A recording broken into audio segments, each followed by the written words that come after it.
Hey guys, so for today's video, we're going to be doing I said that weird. We're going to be doing a chit chat, get ready with me. I'm going to go ahead and get started on the makeup. I'm going to start off with my Huda Beauty pre-makeup base. I really love this stuff. I'm like addicted to it. Like every time I go to choose a primer, I just can't help but choose this one. For today, a lot of you guys have been asking for more Amy's advice, so I figured we're going to do that today. Let me just chit chat a little bit first. You guys, I have been addicted to 90210. I really like it. At first I was kind of like, meh, it's good, but I wasn't in love. And I'm still not like in love with it, but I really like it. It's really like good to binge watch because there's a lot of seasons and a lot of episodes, so I've really been liking it. I'm going to use the Fenty Pro Filter Foundation in the shade 290. I haven't used this in so long. So I'm not doing any sort of, crazy makeup look for today. I do have some really cool looks that I've just gotten so inspired to do that I have in mind saved on my phone. So stay tuned, you guys. But for today, I just wanna chill, and like when I do Chit Chat Get Ready with me, I can't do crazy makeup looks. Like I need to like be focused, You guys, I have something really excited dropping soon, and I'm just like, I have like so many mixed emotions. I'm like excited, but nervous. I know a lot of you guys have been like guessing what it is, and it's not like, I wanna put this out there because I don't want anyone to be like disappointed. I'm gonna put a little bit more. It's 100% not like any sort of product or collaboration, nothing like that. It's not a product, it's just a project that I've been working on by myself. This is something I've invested in with my own money, invested a lot of money in doing, so I'm really nervous, and I'm just really hoping you guys like it. It's not like a product, or it's not merch, at least not yet. But I'm excited but nervous. I'm like nervous. I hope you guys will like it. I feel like this is like the first thing that I've invested in on my own. So I'm just hoping you guys like it. I mean, I know you guys will support me. You guys support me through everything, and that's honestly, like, that's more than I could ever even ask for. So right after I get done blending this foundation, I'm going to go in and actually answer some advice inquiries or questions that I got on Snapchat and a couple of them on Instagram. I'm actually planning on redoing my beauty room, you guys, because when I first like moved in, this room was like my beauty room, so I was really focused on like the aesthetic of it. How can I make it look so pretty and all these things? But I mean, honestly, just like practical wise and like reality is, this is not really my beauty room. This is more of like my filming room. And that's what I mainly use it for. Like, yes, it's a beauty room, it's where I store my makeup, but this room is pretty small. I think it's like I would say it's like a 9 by 10 room, I think. So I use that to film, so it's like my priority is filming. So when I first started this room, I was very focused on like, yay, beauty room, like how can I make it look pretty and cute and all this stuff. And as you guys know, the way it looks now is very different from what it looked before. If you watched my beauty room tour, and also on the vlog channel when I first moved in, I did like vlogs on it. It's so different. Like again, when I first moved in, I was all, oh my god, how can I make it look pretty? I had shelves in here and this and that and that. And before you know it, when reality kicked in and I had to start like filming in this room, I was like, it's so crowded. I had no room for like my filming setup, no room for lights. So now I'm just kind of like, okay, Amy, I've taken so many things out over the past year or so, but now I'm just kind of like, you know what, Amy, you need to like, start from scratch. Like I'm gonna empty this room, start from scratch, draw it on paper, and envision it more as a filming room and not as much of a beauty room. So I'm just gonna, redo it more into like a studio filming room. Obviously I'm still gonna store my makeup in here, but it's just gonna be more about practicality and studio-ish instead of, aesthetic and like making it look all cute. But I'm still gonna make it super clean and modern. You guys know me. I'm really excited for that. I'm currently looking for a different way to store my makeup other than the Alex drawers. I'm just really over the Alex drawers. They're really nice because they're just like cheap and affordable, but they're just not the greatest because when you pull out the drawers, you don't even get to go to the back of the drawer. They're also so deep. Like the drawers are so deep, and my room is so small that it's taking up so much room behind me. I think they're like 22 inches deep. I want something more around like 18, 17. So I'm just kind of trying to look for like a better set of drawers that's sleek and modern, and it's looking like it's really hard to find. So I actually am kind of looking into getting it custom made. I'm gonna have to, see about that. But I'm really excited to just redo my room, redo my makeup, organization and all of that. And then after I do that, I'm looking for my sponge. And then after I do that, I would definitely film like a little beauty slash, you know, filming room tour for you guys. I'm also going to be filming a house tour really soon because honestly, I've just gotten so many requests. Even though like this house is not like my dream house at all or anything. And a lot of you guys ask me if I own this house. I don't own this house, we're actually renting. This isn't the house that I would purchase at all. It's actually a condo townhouse. So it's not like a, you know, detached home or anything like that. I want to buy my own like detached home in the future, you know, with like my white kitchen and everything, like, but we are really happy with where we are right now. It's just super spacious. There's a lot of room. A lot of you guys are like obsessed with it from like seeing it in my morning and nighttime routines and stuff. So a lot of you guys have asked for a house tour. So I'm actually gonna be doing that because I've just gotten so many requests, and I figured I better just do it now so that when we do move, at least we have this one done, you know what I mean? And that way you guys can see it before we do move. Not that we're moving, you know, right now or anytime like super soon, but yeah. Okay, so before I finish blending out the rest of the concealer, I'm gonna go into answering some questions that I've got. Also, a lot of you guys asked me what phone case I have. I actually have no phone case on my phone. I know I'm a rebel. My sister's like, Amy, seriously? And I'm also really clumsy. I drop my phone all the time. So she's like, you're asking for something. But I just love how sleek this looks. It's the iPhone 8 in silver, so it kind of looks white. I couldn't cover it up with the case. So you know what? Living the rebel life, YOLO. Do people even say YOLO anymore? Anyways, I screenshotted and saved some questiones. So let's go ahead and answer them. So the first question is, hi Amy, I just got out of a 4-year relationship with my live-in boyfriend. I've adjusted to life back at home for a month now and everything seems to be okay. Is it too soon to start dating again? I've met this cool guy at work and we've been hitting it off, but I can't help but wonder if I'm giving myself enough time to move on. I still keep a little contact with my ex because we have a car together, payments need to be made, we're cordial. So is it too soon to move on? To be honest with you guys, the thing with life is I feel like there's no rule book. I feel like there's no, like, life is very gray. It's not black or white. There's just a lot of, it really just depends on the situation. I think it depends on how you feel. Like, do you feel like you're okay where you are right now outside of that relationship? If you honestly are okay, like that relationship is done and you're like at peace with it, I say yeah, like you're good to go. But I think if you are still, you know, you still just have some emotions about that relationship, some unfinished business, then yeah, I would not recommend getting into another relationship. But honestly, life is very black and white. I can't sit here and be like, you have to wait 3 months or 6 months before you get into it. Like, it's just not like that. It really just depends on, every situation is different. So I would say you have to ask yourself, are you at peace with your, you know, with your breakup? Are you comfortable with that? If you are, then I think you're good to go, good to move on. So the next one is about friendships. She says, hey Amy, so what would you do if you and an old friend, and I'm talking knowing each other since you were toddlers kind of old friend, just starts to drift away? What would you do if the friendship becomes almost non-existent and there's like zero contact for months, but see them hanging with all of their other friends on social media and whatnot, but you don't try to reach out either because you're not in a way interested anymore? Do you just let the friendship go and end and let y'all grow apart, or do you try and save the friendship that is slowly becoming nothing? I'm actually currently going through something like that right now, and it sucks. It really sucks because you hold on to that person, you hold on to like that friendship that you had, and it really sucks to let it go. Believe me, I know it. I'm a Cancer. I'm like really loyal and I'm like really attached and comfortable to people and like my inner circle. So to let somebody go when there's just nothing there, it really sucks because you just want to hold on to like what it was. But sometimes it's just not there anymore. Like, people grow apart, and you know what? Sometimes you grow, but the other person stops growing.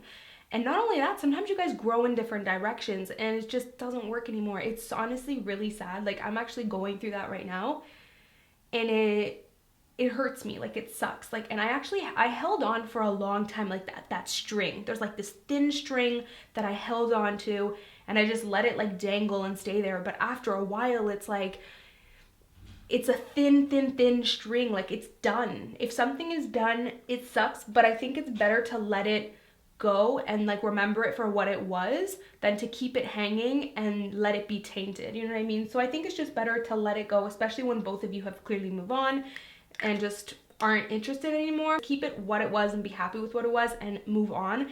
At least that's what I've chosen to do, and it's felt like a weight off my shoulders, but it's still, I mean, I'm not gonna lie to you guys, it's still definitely sad. You still remember those times and you wish it could still be the same today, but it just isn't. So the next question is, so I've been talking to this guy who I really like for a year now, and we want to make it official. However, he has an extensive history with sexual partners. It really bothers me and makes me feel a bit insecure as to what I have to offer him.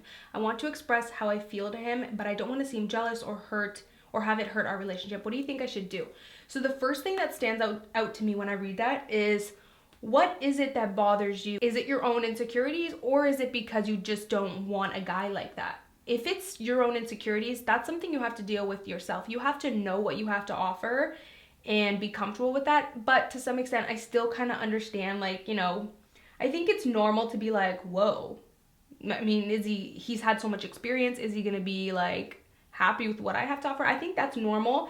But if it's affecting you and bothering you so much, and that's the reason why, I think that's like your own insecurities that you have to kind of get over. But I do think you should bring it up to him, because I think any relationship without, sorry, I'm gonna get to I think any relationship, it needs communication. Friendship, mother-daughter, mother-son, father, like any relationship you have in your life, no matter who it is with, you need to communicate. And if you are having these thoughts and these feelings, you need to talk to them. You have to be open. Like, you can't just like hide things from people, you know what I mean? It becomes this like bad habit, and that's how communication issues start and the issues in the relationship start. So I think just be honest with them and be like, hey, I'm kind of like worried about this. I think it's just best that way there's no confusion. You guys are on the same page. He kind of understands where you're coming from, and then you can kind of go from there and see what he has to say. So the next question is, so I've been with my man for almost 3 years now, and we have been going through some things. I didn't think it was that bad until I woke up on my birthday and he forgot about it. He did apologize after he remembered a couple hours later that day and tried to make it up, but it still didn't feel that special. What do you think I should do? So this 3 years now, yeah, so this tends to happen in relationships. Like, relationships are not linear. Like, they're not gonna just stay the same. They go through their ups and downs, and honestly, the reality is people get comfortable. And once people get comfortable, they stop trying. But I think the key is to not let that person get comfortable, or once you start noticing that person getting comfortable, you guys just simply have to talk about it. And I think, honestly, sometimes all it takes is letting that person know that. And once they know that, they'll be like, hey, you know what? Like, I can kind of see that. I have also been getting comfortable. And who knows? He might say to you, you know what? I feel like you've kind of gotten comfortable too. And then both of you guys will be like, okay, you know what? We need to spice things up, spark things up here. And I think it's always just being on your toes. Okay, so Amy, some advice on how to lose weight when your significant other lives an unhealthy lifestyle and it's easy to just give into the junk food they eat instead of eating healthy. How do you avoid temptation, especially when it's someone you spend the most of your time around? So this is like a big thing. I don't know why my nose is so itchy today. So this is like a big thing, and I get it, but I think that it's doable, you guys. Like, I know that it's hard, but it's definitely doable. At the end of the day, you have to look at yourself as an individual and think, what are my individual goals? What do I need to do individually? And then put that into action. Don't worry about what everyone else is doing. They can eat what they want to eat. You eat what you want to eat. At the end of the day, it's about self-discipline, and it's also about taking responsibility. You know, don't use that as an excuse. I think that's a very easy excuse to use, although it is challenging.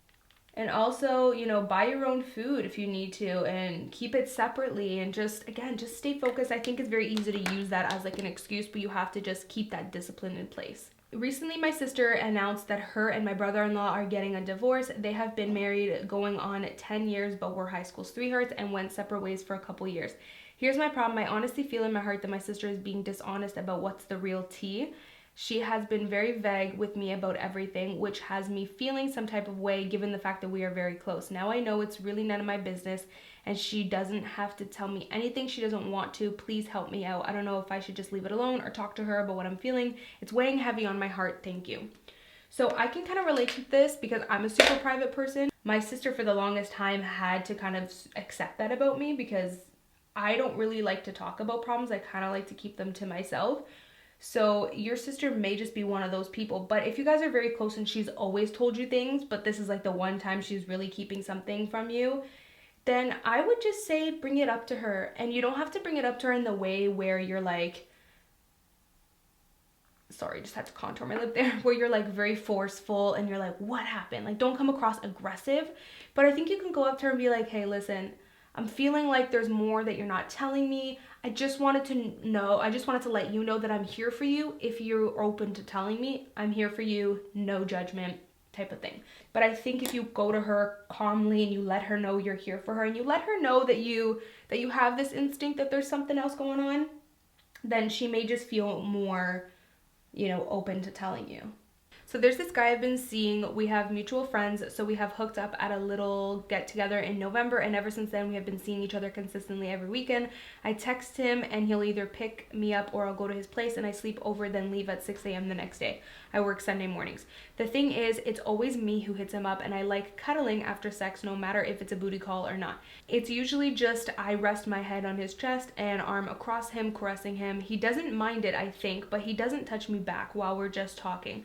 How do I change this while still remaining clear that I'm not catching feelings, because I don't want to mess this up? Also, I want him to text me sometimes, not just me, but something tells me that he wouldn't. So honestly, I would just be straight up with him. Like, the thing is, especially with guys, like, they like raw honesty. Like, they don't like games. They don't like, the beating around the bush. They like raw honesty. Honestly, if I was you, you gotta straight up go up to him and be like, hey, this is what I like. I like to cuddle after, but I notice you kind of don't. And I also notice you don't really reach out to me. I'm always the one reaching out to you first.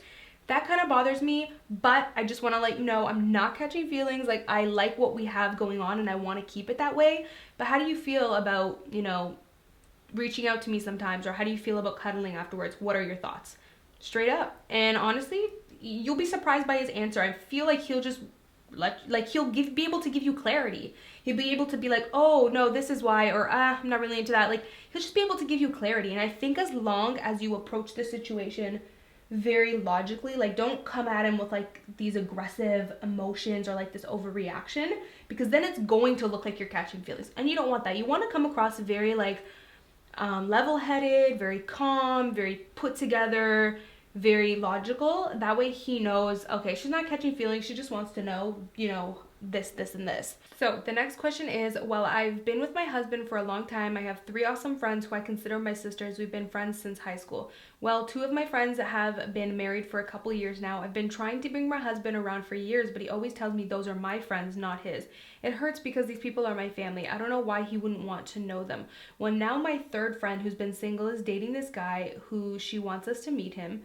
She told me she would feel bad to bring him because I would be all by myself. I told her not to even worry about me and to bring him, but it really sucks. I'm going to be all by myself. I don't know if I should stop coming around or figure out a way to make my husband come. When it comes to being in a marriage, like, it's all about sacrificing. You're gonna do things sometimes that you don't want to do, but you do them because you love that person and because you want to be there for them. A relationship is 2 people meeting each other's wants and needs, and your husband has to realize, like, he has to meet your wants and your needs. If your simple want and your simple need is to have your husband like meet your friends that are very dear to you, he needs to be there for you and he needs to do that for you. If he's choosing not to do that, then he's choosing to neglect something that's important to you. So I'm gonna use my ride or die. This is the Makeup Forever number 2. Oh, this highlight will never get old to me. I'm feeling like I need some Fix Plus. Mac actually just recently sent me the coconut one. Oh yeah.